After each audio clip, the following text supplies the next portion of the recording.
Hello, this is Nikki Sanders with Nikki Sanders Leadership Consulting, and welcome to More Than Social Work with Nikki Sanders. So, our topic for today is about social work leadership. I am absolutely a social work leader and I love being in leadership.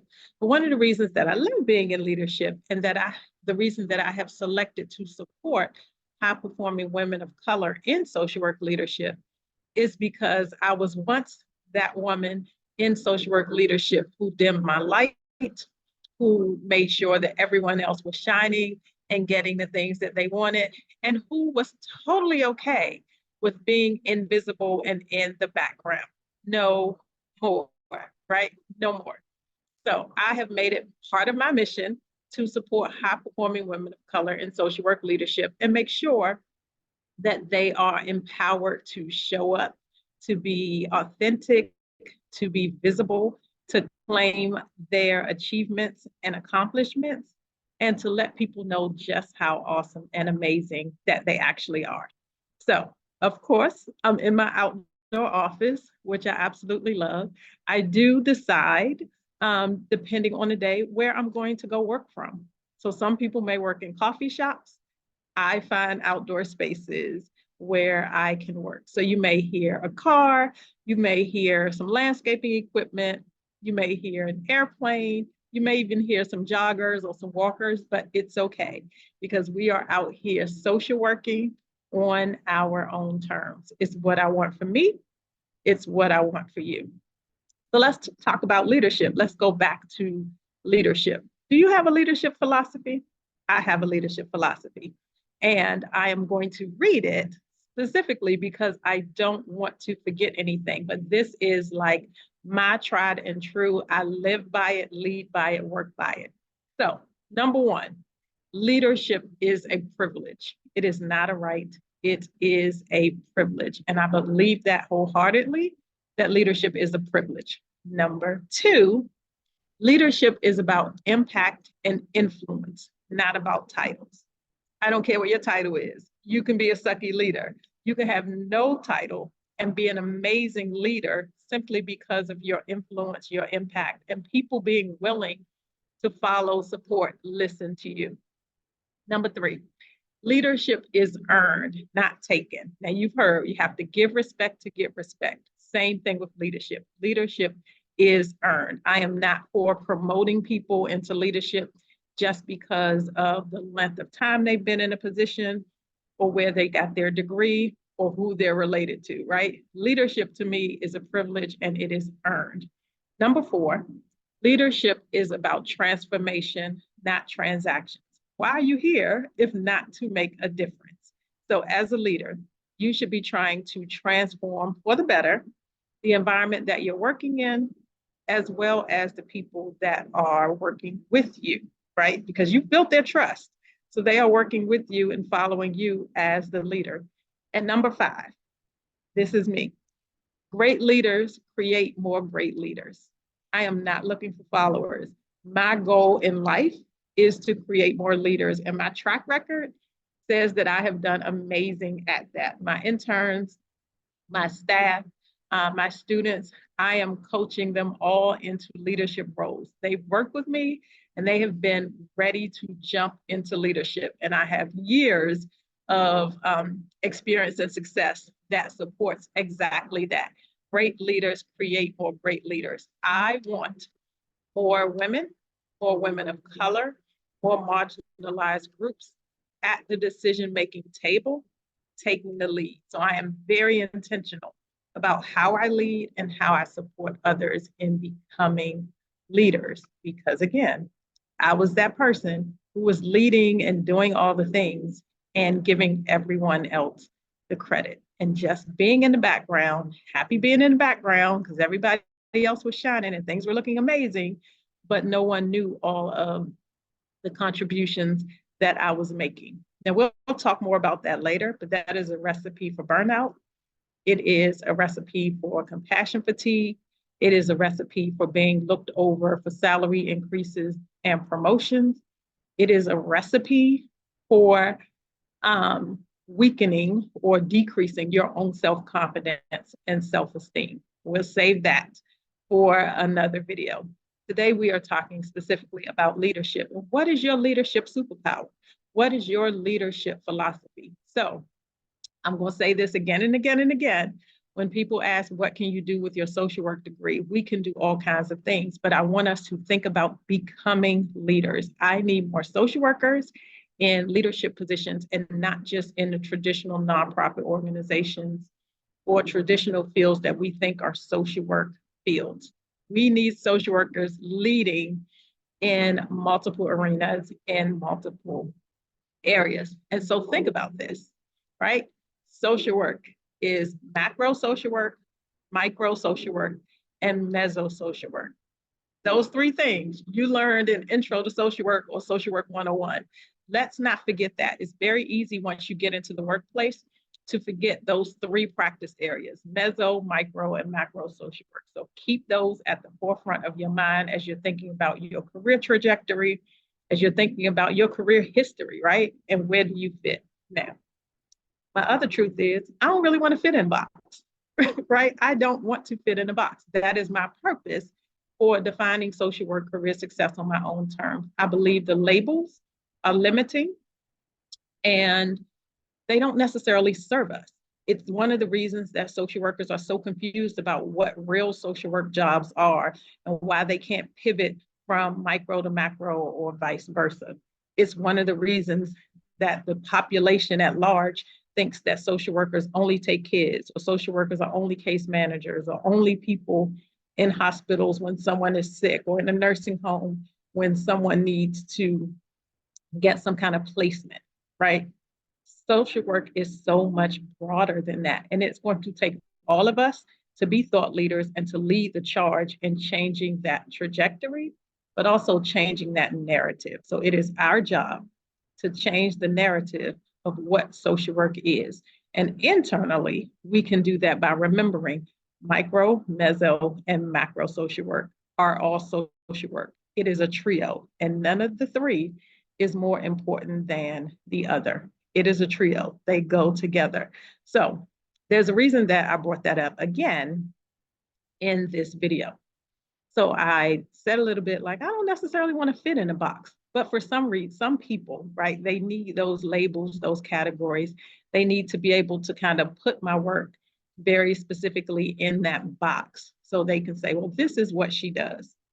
So there is a category of social work, right? If you look at the National Association of Social Workers website and you look at the types of social work or fields of social work, whatever the word is that you want to use, social work industries, you will find administration and management. So I said leadership, and I use leadership, and management and leadership are two very different things, but social work administration and management. So I am going to read you the definition because I want to make sure that you have it. So according to the National Association of Social Workers, all right, social work administrators are proactive leaders, back to leadership, in the public and private agencies that provide services to clients. Public and private agencies, but what did they leave out? Government, right? So I think public, I think more corporate businesses, private, thinking about nonprofit organizations, actually reverse that, public, I'm thinking about nonprofit organizations, private, I'm thinking about corporations and business, and let's not leave out government. So public and private agencies, and for some people, they assume that government fits in there, right? So many elements of this area of social work practice are common to administration and other organizations. However, administration and management also require knowledge about social policy and the delivery of social services, vision for future planning or strategic planning, social work skill, and understanding of human behavior, because listen, social work skills are people skills. Social work is an understanding of people and human behavior and commitment to social work ethics and values. Notice it did not say social work license. It did not say a specific kind of industry. So yes, if you need to put me in a box, you can put me in that social work administration and management box, and I can check all of those boxes of all of those things that I just read off. And no matter what position I was in, I absolutely adhered to the social work code of ethics and lived by my own values, which align with social work values, right? So, what is your leadership philosophy? I want to help social workers to start looking internally because leadership starts within. It's not about titles. Leadership starts within. It's how you carry yourself, it's how you think of yourself, it's how you approach your work, it's how you engage and interact with the people that are working with you, your colleagues, your coworkers, even your supervisees. Leadership begins within. Leadership is an inside job. So, what is the purpose for saying all of these things in this video? The purpose is for you to take some time and think about your own leadership philosophy. Think about what kind of leader you are and what kind of leader you want to be. I absolutely love being in leadership. I went into my social work program knowing that I wanted to go into social work leadership and management. I was very intentional about that. And there are people who don't want to be leaders at all. They will take the job to get the salary. They don't want to be in leadership. There are people who should never be in leadership, right? And sometimes some of the things that are the best lessons learned came from watching people that we would consider bad leaders, right? So think about your leadership philosophy. Think about what you have to offer or bring to social work administration and management.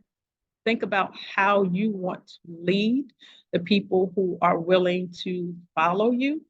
Think about the impact and the influence that you want to make. And again, I want to see social workers in those leadership decision-making positions, and especially high-performing women of color, because we can talk about all the statistics. We know all the things, right? This is not the video to talk about all the statistics, but we know for sure that for women, and more specifically women of color, the challenges around leadership greatly increase from the labels, right? We know there are things that men do as leaders that women do, and they are penalized where men may be promoted.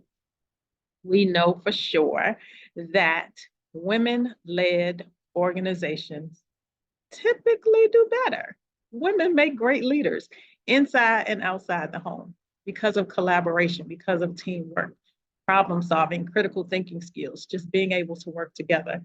We also know that companies that are led by women from diverse backgrounds, and diversity is not just about race or ethnicity, diversity covers a multitude of areas, but organizations that promote and actually live and honor and appreciate and celebrate diversity also do better.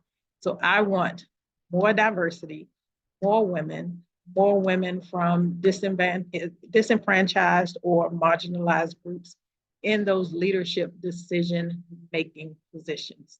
So again, I have my leadership philosophy that I am always checking in with myself to make sure that I am living and leading from that.